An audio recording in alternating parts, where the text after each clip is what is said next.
수강생 여러분 안녕하세요. 지난 시간은 기후변화의 딜레마에 대해 살펴보았습니다.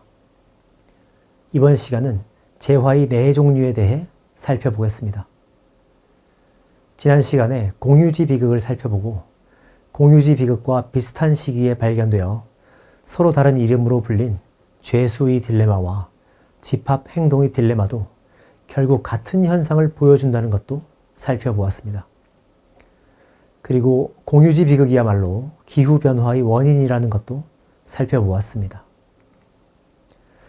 이것을 학습한 이유는 원인을 알아야 해결 방안을 찾을 수 있기 때문입니다.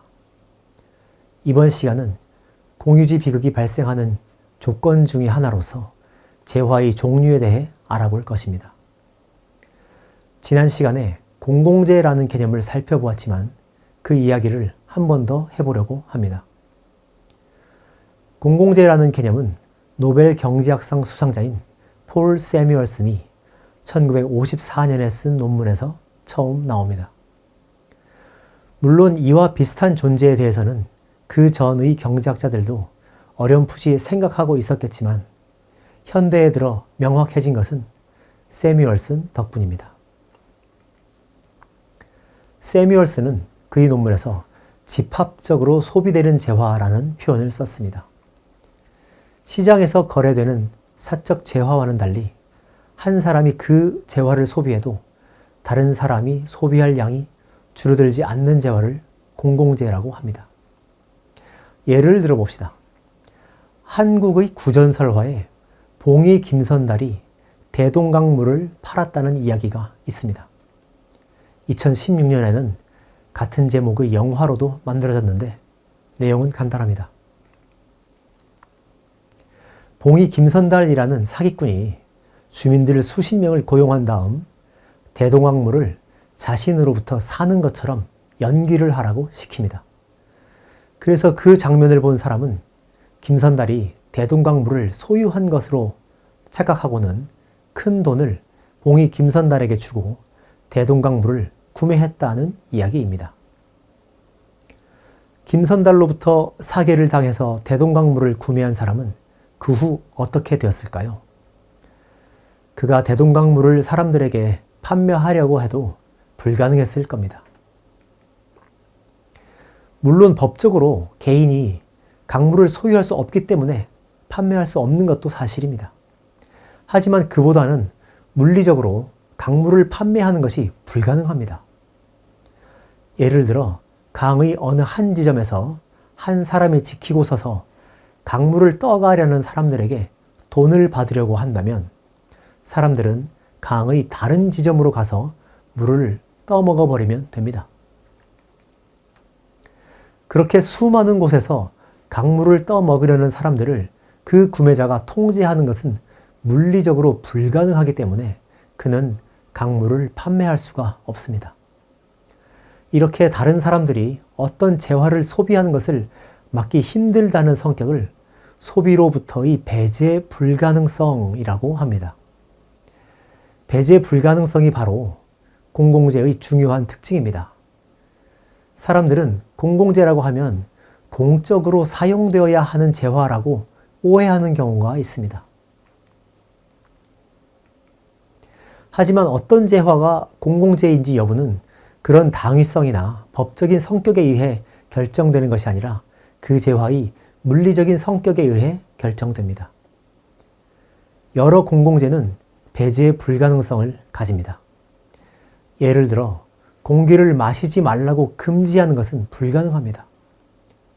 한국은 국방이 튼튼하고 경찰에 의한 치안 서비스도 매우 좋은 나라입니다.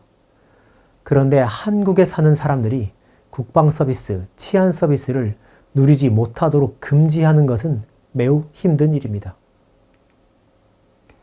그런데 여기서 말하는 배제 불가능성은 앞서 세뮤얼슨이 공공재를 정의할 때 언급한 성격과는 다릅니다. 그는 한 사람이 그 재화를 소비해도 다른 사람들이 소비할 몫이 줄어들지 않는다라고 했습니다. 공기의 경우 제가 공기를 마셔도 여러분이 마실 공기가 줄어들지 않습니다. 대동강물의 경우에도 한 사람이 대동강물을 조금 떠먹는다고 해서 다른 사람이 떠먹을 강물이 줄어들지는 않을 겁니다. 이렇게 한 사람이 그 재화를 소비해도 다른 사람들이 소비할 몫이 줄어들지 않는 현상을 비경합성이라고 합니다.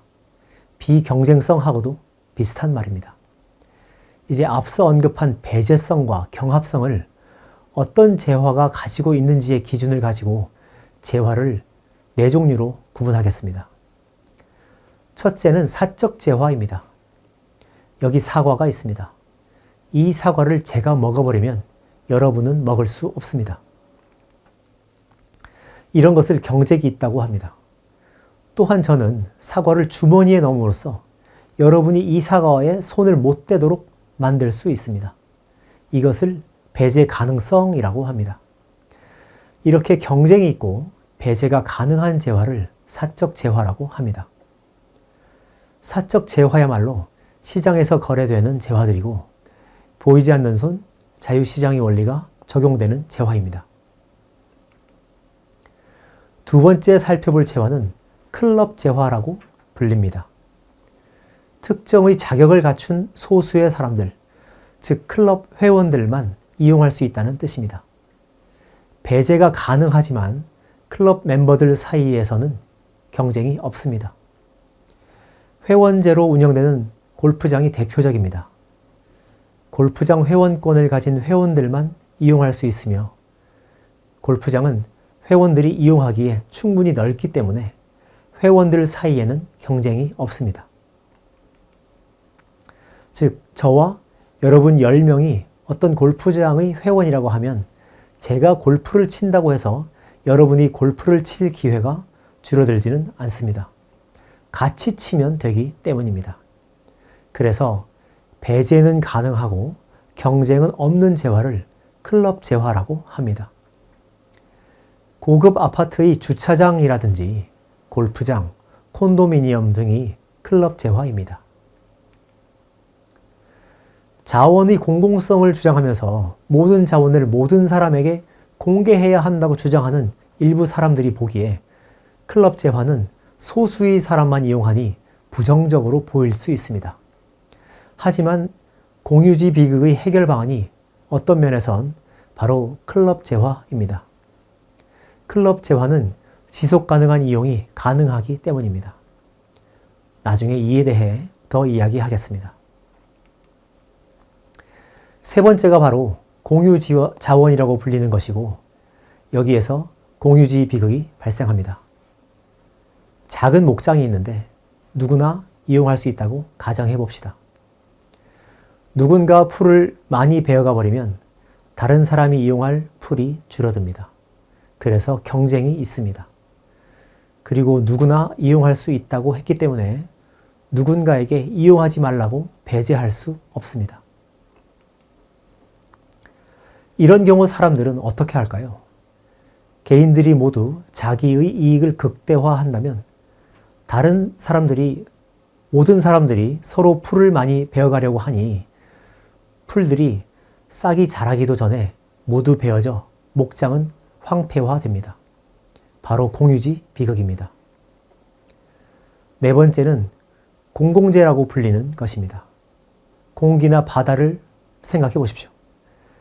제가 공기를 더 많이 마신다고 해서 여러분이 마실 공기가 줄어들지는 않습니다. 그러니 경쟁이 없습니다. 그리고 누군가가 공기를 마시지 못하도록 막을 수 없으니 배제가 불가능합니다. 그런데 공공재는 지구의 인구가 늘어나고 무역 교류가 많아짐에 따라 지구에서 점점 사라지고 있다는 점이 중요합니다. 이제 80억 인류가 모두 하나의 자원을 공유하고 각자의 행동이 서로에게 영향을 미칠 만큼 지구가 좁아졌기 때문에 공공재는 점점 더 공유 자원으로 변해가고 있습니다. 온실가스 배출로 인해 기후변화가 발생하면 자동차를 한 번도 타보지 않은 아프리카 어느 동네 아이도 자동차를 타면서 내뿜은 배기가스 때문에 피해를 받게 되어 있습니다. 그러니 심지어 공기도 지금은 공공재라기보다 공유자원입니다. 또 한 가지, 요즘은 사적 재화가 아닌 나머지 클럽 재화, 공유자원, 공공재 세 개를 모두 합쳐서 커먼즈라고 부르기도 합니다. 커먼즈도 한글로 번역하면 공유자원이 되는데 Common Pool Resources도 공유자원이라고 합니다. 아직 이 둘을 구별하는 적절한 한국어 어휘를 저는 발견하지 못했습니다. 그래서 저는 일단 커먼즈도 공유자원이라고 부르려고 합니다. 공유지 비극은 모든 공유자원에서 발생합니다. 즉, 클럽재와 공유자원, 공공재 모두에서 딜레마가 발생합니다. 그리고 이 네 가지 재화의 구분은 재화의 물리적인 속성이 바뀜에 따라 바뀔 수도 있지만 그 재화를 이용하는 이용자들의 행동이나 이용 규칙에 따라 달라지기도 합니다. 예를 들어 기후변화를 막기 위해 탄소 배출권 거래제도라는 것을 실시하기도 합니다.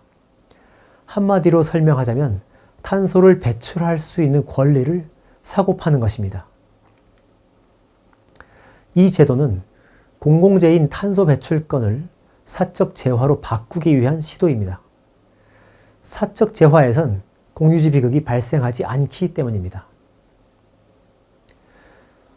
이번 강의에서는 공유지 비극이라는 주제로 재화의 성격에 따라 네 가지로 구별할 수 있다는 점, 그리고 사적 재화가 아닌 공유자원에서만 공유지 비극이 발생한다는 점, 그래서 공유자원의 성격을 바꾼다면 공유지 비극을 막을 수도 있다는 점을 말씀드렸습니다. 다음 네 번째 강의에서는 사회 문제와 공유지 비극이라는 주제로 강의를 계속하겠습니다. 감사합니다.